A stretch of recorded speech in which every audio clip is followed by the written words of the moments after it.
Right. Hi, everybody. So this last video is going to cover some very basic elements of animation that you're going to see in 3ds Max. So there's a lot of similarities between this and something that you would be using in like Premiere Pro or other software like Maya or Blender. So when you look at your viewport and you look at your like blank scene, you're going to see something like this, which is you're gonna at the bottom, you're gonna have the time slider, so it's gonna start out as 100 frames basically. And then you're going to have the options to use like keyframes and some different things. Now, if you want to change some of the elements with the slider, you can pick how many frames per second you want it to run at when you do the render, which I showed you in the last video. You can also pick again, like how many seconds you want it to be. So if this is 100, for instance, then you can change it to be right here. So it says frame count, um, length, 100 frames, anything like that. You can have it loop or not loop when you hit play. You can run it at halftime. And so your time display again is in frames, but you can also change any of those elements. So again, just as a quick overview, maybe you want your animation to be running at 30 frames per second. Um, and so it's going to be, if it's 30 frames per second and you want it to be a 4-second animation, you would need 120 frames. So you can change that right here, like just as a quick example. So you can also see, like if I change this here, if you change it, I'm gonna just leave it at the default for now, just for the purposes of this. But you can change pretty much anything that you want with the animation. I'm just gonna leave it like this. So animating is, it takes a little bit of practice to get used to, but not it's not very difficult. Again, it just takes a little bit of like practice here. So the first thing is I'm gonna add a shape. I'm gonna go ahead and just make like a cube, very basic shape right here. Now something else is if you click this here and you want to reset it just to be 0, if you right click in these values, it just puts this at 0, 0, 0. Now I can still change all of these elements if I want to, like that's all an option.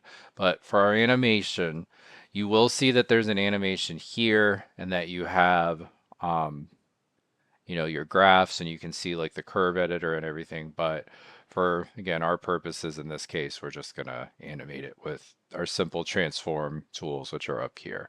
So the first thing is, now you can do auto key. I actually prefer to use set keys.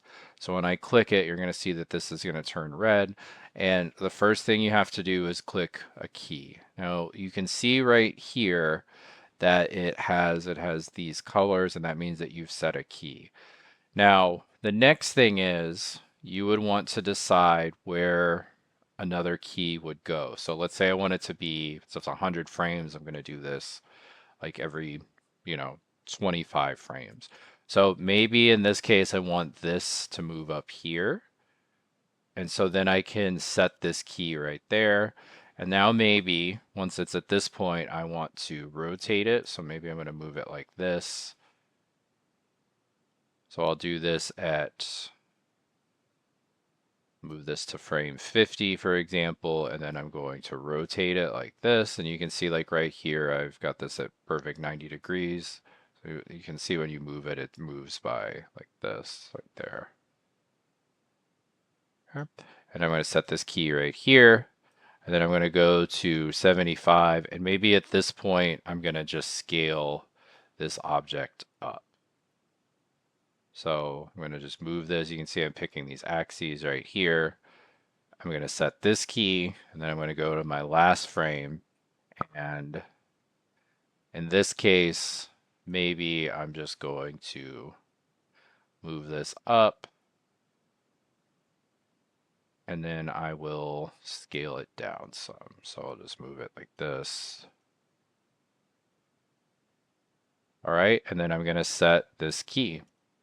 Now I have 4 keys, and what you'll see is as I move, if I scrub through this, it's going to change. It's going to look like this. So you can see that this is moving. I'll just zoom in here. I'll zoom this with this button, and there we go. And that's how you do animations. Now, a few other things you'll see. I'm going to go ahead and remove this so the keys stop working, but I can move like that.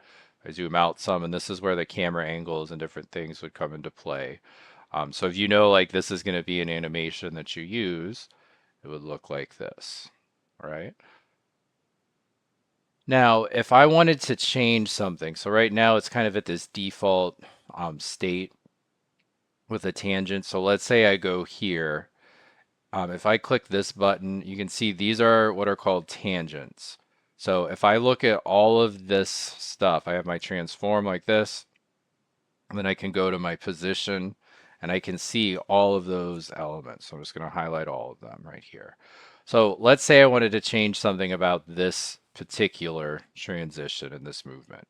I can adjust the tangent so it looks like this. And I'll just show you again, when you have a scene, by changing those things, I'm going to get rid of that view, you can see that it changes how it looks. Some other things too with tangents is maybe I want to change the way that it goes into those. So if you click on a tangent and then you change it right here, you can see like again, I can go in and I can edit those elements here. I am going to hit undo because I think I messed something up there. But you have all of those different options with the tangents to be able to kind of move them around like this. So I can move them in the curve and adjust them. And so I can also set like linear tangents like this. So maybe I want to change a few of these tangents to be what we would call like more linear. So if you click one like this, and I'm going to click the other one, or I'm going to click one here. If I click linear like this, you can see that again, it's going to affect how this object kind of moves into those transitions, which is what is here. Okay. You also have this option to do what's called break tangents, which I go through, but basically it allows you a little bit more control. Like for instance, if I click on this tangent here, and then I right click, you can see what kind of transition it is and you can select a different one. But if you break the tangents, that basically separates going into and out of each of these transitions. There's not, like when you're starting out with animations, there's not going to be a ton of stuff you would do with this honestly. But again, maybe I want here, like I've got this tangent, maybe I want to move this up and then adjust it some.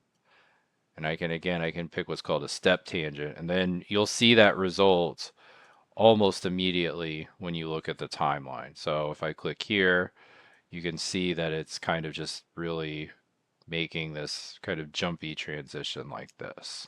Okay. So that is animation. Now you can, as you get more complex, you might have a bunch of different objects or shapes that are animating, but the basic animation process, whether it's a character or it's a shape that's moving or it's scaling, or in some cases, even some of the modifiers have animations like noise, where you can go in and set the keys for different transitions and how the shape would look. Those are all, that's really all that's happening is you're having some location on the screen, you're causing a movement to occur, and then you're setting these keyframes, and Autodesk kind of just fills in each of these elements for you. So it does these transitions for you.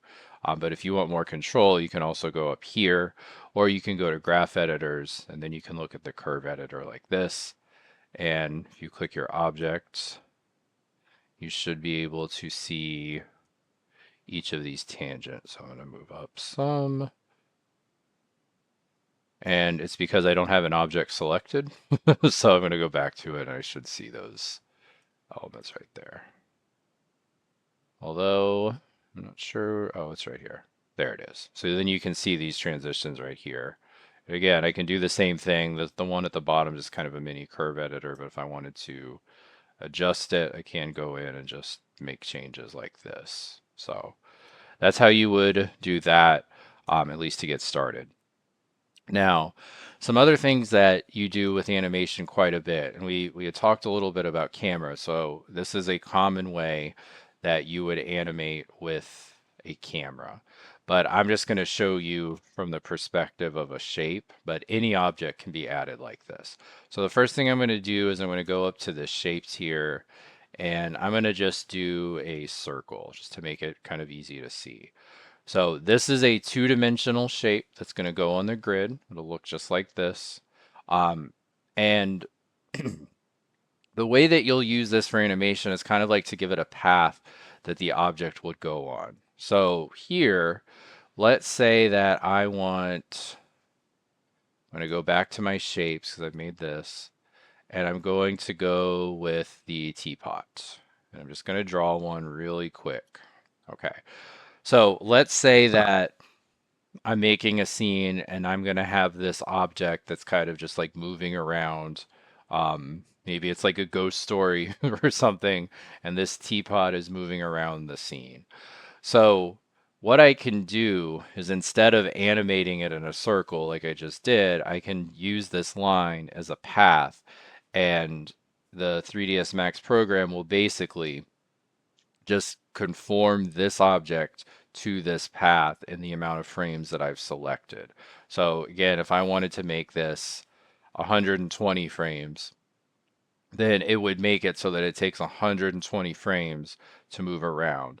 So a more common element you would use for something like this is like a camera. So maybe the camera is rotating around the scene like this, or maybe the camera is just going to be moving on a line and like kind of besides your basic like pan tools and that type of stuff, it's going to just be moving across this arc or this line.